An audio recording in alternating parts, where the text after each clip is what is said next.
Добър ден! Може ли да се представите накратко? Добър ден! Казвам се Любомир Методиев, доцент съм в Геологически институт при Българска академия на науките. Какво прави геологът?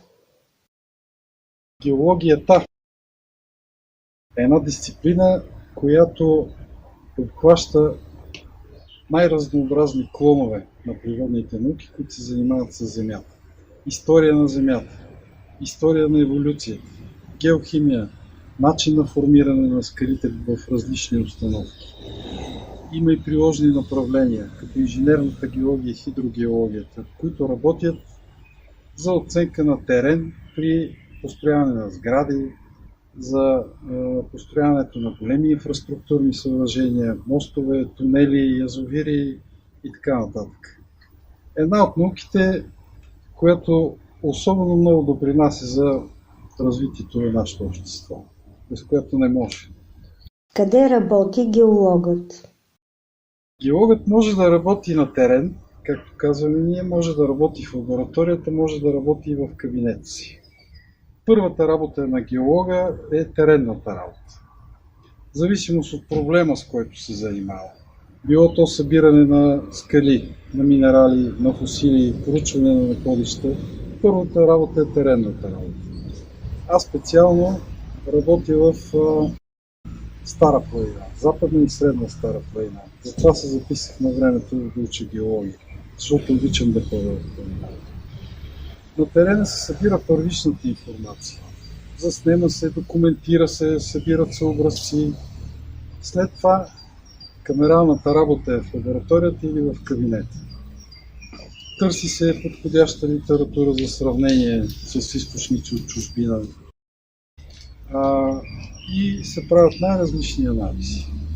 Било то за установяване на точния вид на скалите, за тяхната възраст, техния генезис.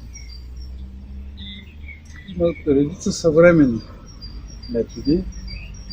Това са на практика физически и химически методи, които се използват в нашата работа. Може ли да опишете вашия обичаен работен ден? Ако не съм на терен, обичайният работен ден е доста скучен. Идване в 9 часа, задачите от предния ден, които не са свършени, да се довършат. Има и нови задачи. Обикновено работя върху материали, които съм събирал през миналия теренен сезон, които трябва да се обработват. Това е доста труденка и неприятна работа, но една от първите стъпки, за да се напише някаква статия. Специално при нас се държи много на научните публикации. В университетите има и преподавателска и научна работа. Моите колеги, освен да работят върху проблеми, които работят в момента, се занимават и с студентите. Но общо взето това е. Идване в института, заравяне, понякога забравям къде се намирам и трябва да ви кажа, че почти всеки ден се изненада, установявам, че работният ден е минал. Изобщо не усещам времето. Аз специално съм палеонтолог и се занимавам с фосили и обстановки, които са изчезнали преди 180 милиона години. Така че всяка връзка с действителността трябва да се изключи напълно, за да може да се потопиш с проблема, върху който работиш. Какви според вас са най-важните умения, които трябва да притежава геолога? Значи на първо място трябва да е здрав физически. Много от колегите ми работят в екстремни условия. Имам колеги, които всяка година участват в антарктическата експедиция на Софийския университет. Там трябва да си при всичко здрав. Както физически, така и психически. Защото 2 месеца на едно място с едни и същи хора, повечето време затворен, не е лесно. Имам колеги, които са работили при опробване на действащи вулкани.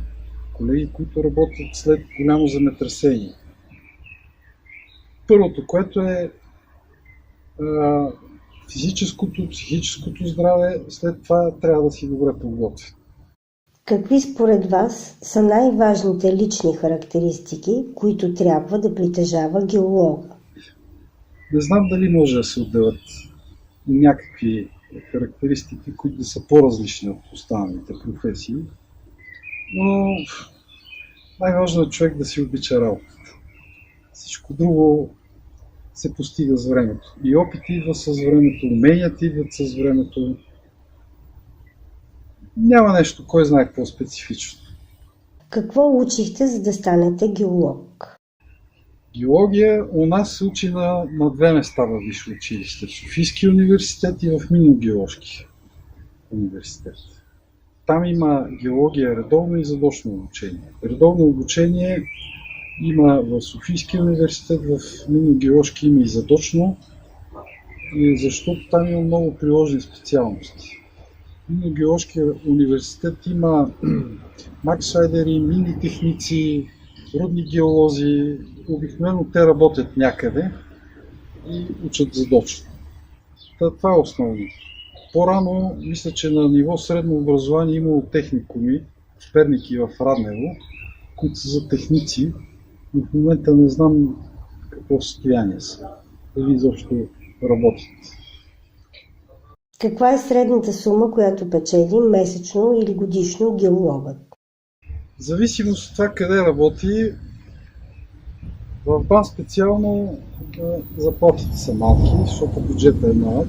В университетите са малко по-високи, защото там бюджетът е малко по-добре, но от порядъка на 600-700 лева за един доцент. Това е базовата заплата. Кажете ми какво най-много харесвате в своята работа и какво не ви харесва. Най-много харесвам работата в планината. Казах ви, затова се записах в Гулча. Освен всичко друго, с годините осъзнах, че се срещам с най-различни, много интересни хора. Както у нас, така и в чужбина. Заради това съм още в професията. Благодаря.